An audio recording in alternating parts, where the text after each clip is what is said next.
Hello friends, welcome to ITI platform. आज हम unit chapter पढ़ेंगे जो कि सभी ट्रेड्स के लिए इम्पोर्टेंस है। ठीक है, स्पेशली फीटर एंड इलेक्ट्रिशियन का फर्स्ट चैप्टर है यूनिट। समझते हैं हम। सबसे हम पहले बात करेंगे भौतिक राशियों की क्या होती है। ठीक है, फिजिकल क्वांटिटीज़। देखिए, भौतिक राशि वो होता है जिसको हम मेज़र कर सकें। ठीक है, एक क्वांटिटी से मेज़र कर सकें हम, मतलब कि जैसे कि मान लीजिए हम किसी की भावनाएं हैं, किसी की भावनाओं को हम नहीं तोल सकते ना कि 1 किलो या 2 किलो। किसी की मुस्कुराहट को हम तोल नहीं सकते कि 1 किलो की हंसी है कि 2 किलो की हंसी है। ये क्या है, ये फिजिकल क्वांटिटीज़ के अंदर नहीं आएंगी क्योंकि हम इन्हें मेज़र नहीं कर सकते। ठीक है, मेज़र हम किसे कर सकते हैं, जैसे कि कोई भी लेंथ हो गया कि 10 सेंटीमीटर है कि 5 सेंटीमीटर है, इस टाइप से कोई भी वस्तु हो गई, कितना कितना उसमें वजन है, कितने द्रव्यमान की है। शुगर हुआ, जैसे कि चीनी है 5 किलो है कि 10 किलो, हम डायरेक्ट इसका मेज़र कर सकते हैं ना, जिसको मेज़र कर सकें हम। ठीक है, जैसे ताप हो गया। ठीक है, चाल हो गया, स्पीड, कितनी स्पीड में ये गाड़ी चली है, कितनी स्पीड में ट्रेन यहाँ से यहाँ तक इसकी रफ्तार है। तो इस टाइप से हम इसको मेज़र कर पा रहे हैं। ठीक है, टाइम को भी हम सेकंड में मेज़र कर लेते हैं, इतना है जितना बजता है तो उसको हम टाइम को नंबर दे के हम मेज़र कर मतलब पता लगा सकते हैं। ठीक है, जिनका हम माप सकें, जिनको हमें पता हो कि हाँ इतना है, तो वो हमारी फिजिकल क्वांटिटीज़ है। ठीक है, अदरवाइज़ नहीं है। जैसे कि लिखा है, ऐसी राशियाँ जिन्हें हम एक संख्या द्वारा दर्शा सकते हैं। ठीक है, तथा उनको प्रत्यक्ष रूप से मापा जा सकता है, भौतिक राशियाँ कहलाती हैं। जैसे लेंथ, मास, हीट, स्पीड, फोर्स, टाइम, ये सब क्या है, हमारी भौतिक राशियों के अंदर आता है। ठीक है, अब देखो, भौतिक राशियाँ कितने टाइप्स की होती हैं, 2 टाइप्स की होती हैं। फर्स्ट, फंडामेंटल क्वांटिटीज़ यानी मूल राशियाँ। सेकंड इज ड्राइव्ड क्वांटिटीज़ यानी व्युत्पन्न राशियाँ। ठीक है, अब समझते हैं मूल राशियाँ एंड व्युत्पन्न राशियाँ। मूल राशियाँ क्या होती हैं, जो कि स्वयं से खुद से हो। ठीक है, जैसे कि मान लीजिए इसको किसी भी यूनिट्स की ज़रूरत ना हो, किसी अन्य यूनिट्स की, अन्य फॉर्मूले की ज़रूरत ना हो, जो खुद से ही हो। जैसे कि हम लंबाई नापते हैं, लंबाई के लिए हमें किसी अन्य यूनिट्स की ज़रूरत नहीं पड़ती, कि किसी फॉर्मूले की ज़रूरत नहीं पड़ती कि ये फॉर्मूला लगा के लंबाई निकालेंगे, नहीं। लेंथ हम सीधे डायरेक्ट मेज़र करके निकाल सकते हैं ना, मीटर में हो चाहे सेंटीमीटर में हो। ठीक है, ऐसे द्रव्यमान है, द्रव्यमान को भी हम तौल के उसका वजन किलोग्राम है, ग्राम में निकाल पता चल सकता है ना। ऐसे टाइम, सेकंड है, एम्पियर है, हीट है, ज्योति तीव्रता है, कैंडला से नाप सकते हैं। तो इस तरह से जो कि स्वयं से हो। देखो, इसमें क्या लिखा है डेफिनेशन में, वे भौतिक राशियाँ जो एक दूसरे पर निर्भर नहीं करती हैं, मूल राशियाँ कहलाती हैं, तथा इनके मात्रक मूल मात्रक कहलाते हैं। ठीक है, ये तो हमारी बात थी मूल राशियों की। ठीक है, अब देखो व्युत्पन्न राशियाँ क्या हैं, इससे अपोजिट हैं। इसमें क्या होता है कि हमें किसी दूसरी यूनिट की ज़रूरत होती है, दूसरी राशियों की ज़रूरत होती है, फॉर्मूले की ज़रूरत होती है, जिसकी वजह से हम निकाल सकते हैं। ठीक है, जैसे कि मान लीजिए एरिया, हमें एरिया निकालना है। इसके लिए हमें क्या करना पड़ेगा, लेंथ इंटू विड्थ, यानी कि लंबाई इंटू चौड़ाई। हमें लंबाई और चौड़ाई की ज़रूरत है, उस लंबाई इंटू चौड़ाई करके हमारा क्या निकलेगा, क्षेत्रफल निकलेगा। ठीक है, तो इसी तरह से आयतन हो गया। आयतन क्या होता है, हमारा लंबाई गुना चौड़ाई गुना ऊँचाई। ठीक है, अब एम एम यानी metre metre metre metre cube हो गया।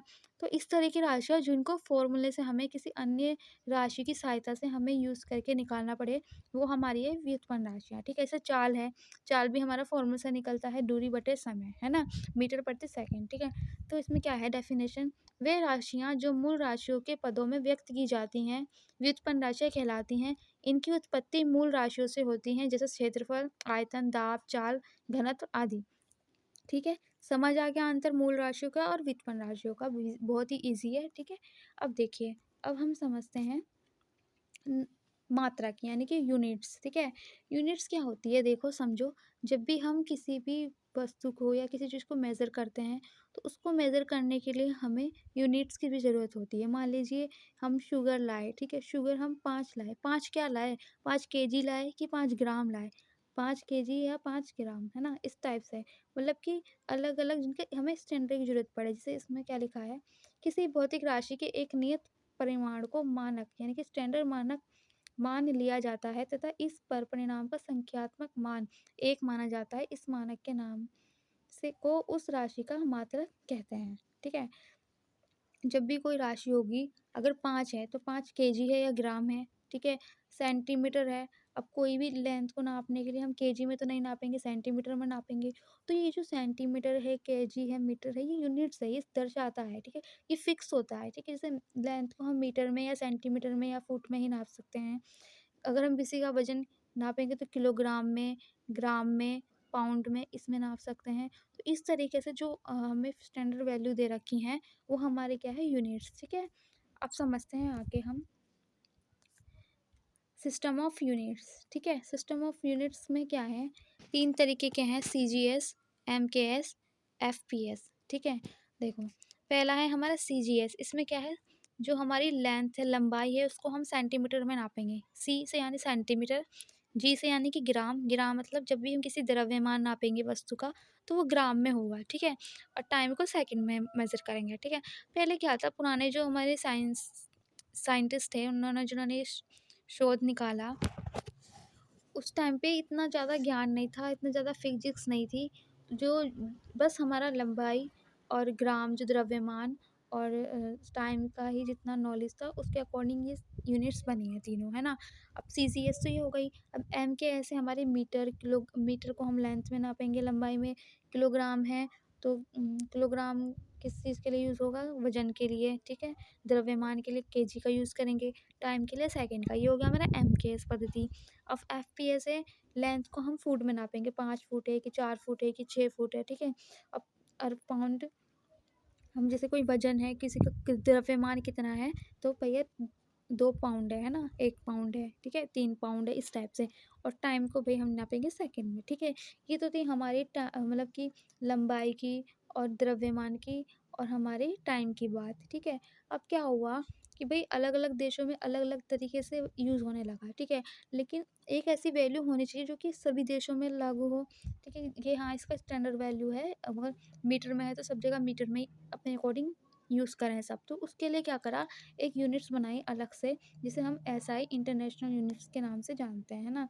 इसमें क्या हुआ, एक फिक्स कर दिया, ये स्टैंडर्ड वैल्यू है, इसे इंटरनेशनल यूनिट्स कहते हैं। ये हर जगह हमारी यूज़ की जाती है, ठीक है? ये सिमिलर है हर जगह। मान लीजिए जैसे लेंथ है, लेंथ को मीटर में हर जगह हम यूज़ करेंगे, द्रव्यमान को केजी में करेंगे, टाइम को हम सेकंड में करेंगे, विद्युत धारा को एम्पीयर में करेंगे, ताप को यानी कि टेम्परेचर को हम केल्विन में यूज़ करेंगे। ये क्या है, हमारी एसआई इंटरनेशनल यूनिट्स है ना? अब ज्योति तीव्रता हम इसको कैंडेला में करेंगे, एंड पदार्थ की मात्रा को मोल में, जो केमिस्ट्री में हम पढ़ते हैं मोल, वो, ठीक है? ये हो गया, ठीक है? अब देखो, अब हम समझते हैं, ये तो कितने रहे हमारे, 7 है, 7 यूनिट्स है जो कि ऐसा इंटरनेशनल यूनिट्स में बनाई गई, जो कि सब जगह हमारी यूज़ होती है, ठीक है? अब देखिए, आइए आगे, अब ये क्या है, अब कुछ टाइम बाद क्या हुआ, पता चला कि हम मान लीजिए सर्कल दे रखा है, इसे डायग्राम में दे रखा है सर्कल, ठीक है?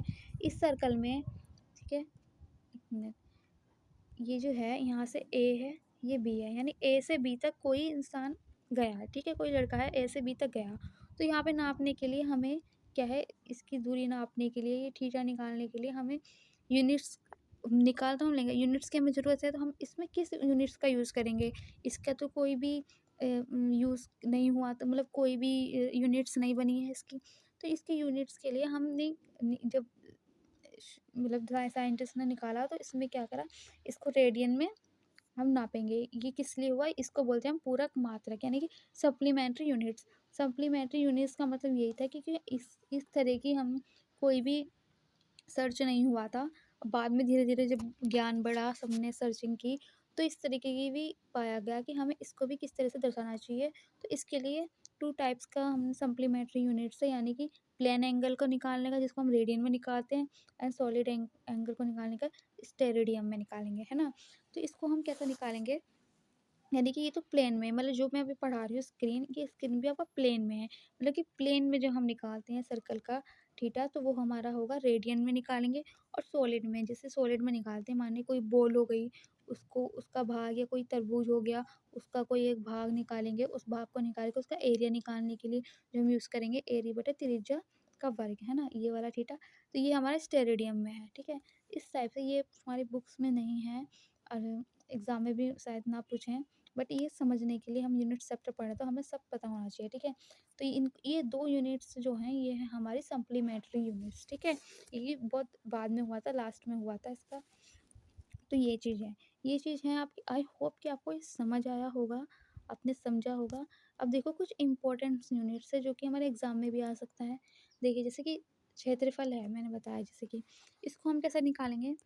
क्षेत्रफल को निकालने के हम फॉर्मूला है हमारा लेंथ इंटू विड्थ, है ना? लंबाई इंटू चौड़ाई। अभी लंबाई को हम मीटर में नापते हैं, है ना? और चौड़ाई को हम मीटर में नापते हैं, तो क्या हो गया? मीटर स्क्वायर हो गया।